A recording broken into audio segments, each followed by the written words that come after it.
जी दोस्तों, जैसा कि आप जानते हैं कि इस महीने हम लोनलीनेस यानी कि अकेलेपन के बारे में बात कर रहे हैं। कई बार ऐसा होता है कि जब हम अकेला महसूस करते हैं, तो हम कुछ खोजते हैं। We want to do something, get in touch with someone, कुछ करना चाहते हैं और जो कुछ भी हम तलाश रहे होते हैं, कई बार हम गलत चीज़ें तलाशते हैं और गलत चीज़ों की ओर खींचे चले जाते हैं। शायद कोई बुरी आदत हो, शायद गलत संगत हो, शायद और कुछ गलत चीज़ें हम देखना शुरू करते हैं, जी हाँ।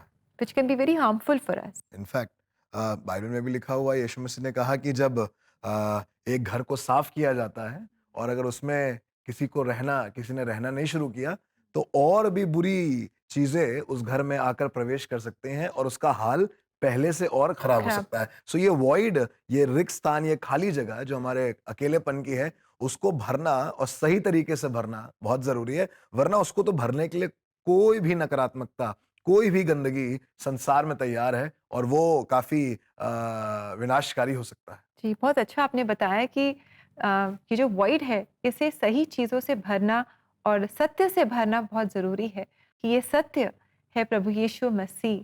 और जब प्रभु यीशु मसीह आपके जीवन में आ जाएँगे, तो अपने आप ही जो अच्छी बातें हैं, सुहावनी बातें हैं, मनभावनी बातें हैं, इनसे आप अपने जीवन को भरना शुरू करेंगे। मैं परमेश्वर के वचन से जल्दी से आपको एक उभारने वाली बात बताना चाहता हूं। परमेश्वर का वचन यूहन्ना उसका 11 अध्याय और उसका 21 पद लिखा है, मार्था ने यीशु से कहा, हे प्रभु, यदि तू यहां होता तो मेरा भाई कदापि ना मरता। जी हाँ प्रियो, बहुत सी बार आपने इस घटना को सुना होगा, पढ़ा होगा, प्रचार में, पासबान के द्वारा, कहानी में, किस्सों में सुना होगा। जरा थोड़ी देर के लिए अगर आप मनन करें इस हिस्से पर, यीशु का दोस्त लाजर मर गया है।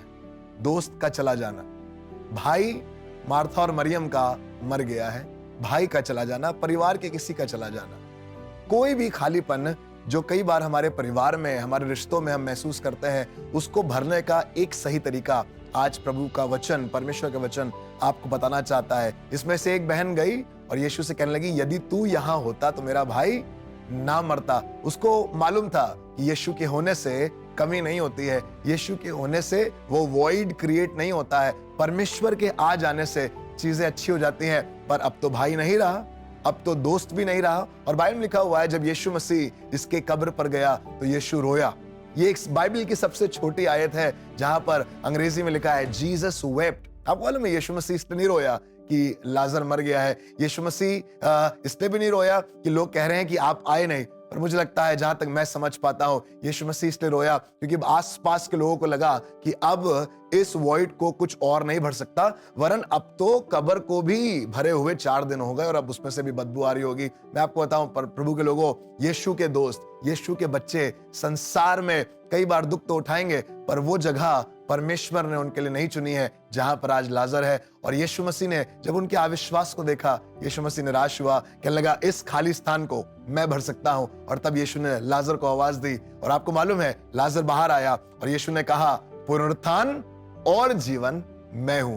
कोई भी चीज हमें मसीह के प्रेम से अलग नहीं कर सकती। और मेरे प्रियो, चाहे वो किसी अजीज का चला जाना हो, करियर बर्बाद होना हो, बिजनेस का फ्लॉप हो जाना हो, किसी भी तरीके का अधूरापन, किसी भी तरीके का वॉइड, आज प्रभु यीशु मसीह भर सकता है। सिर्फ जरूरत है उसको बुला लीजिए, वो काम करेगा आपके परिवार में, आपके रिश्तों के उस वॉइड को दूर करेगा, किसी और चीज से नहीं, पर यीशु के प्रेम से अपने आप को भर लें।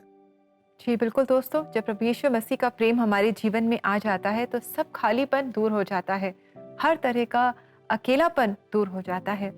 दोस्तों, अगर आप अपने जीवन में उलझनों से गुजर रहे हैं, मुश्किलों से, चैलेंजेस से, अप्स एंड डाउन से आप गुजर रहे हैं, अगर आप प्रार्थना में सहायता चाहते हैं, we would love to stand with you and pray with you. आप प्रार्थना सहायता के लिए हमें एक नई जिंदगी प्रेयर लाइन पर संपर्क कर सकते हैं, कॉल कर सकते हैं, व्हाट्सएप भी कर सकते हैं। हमारा नंबर है 9910401010।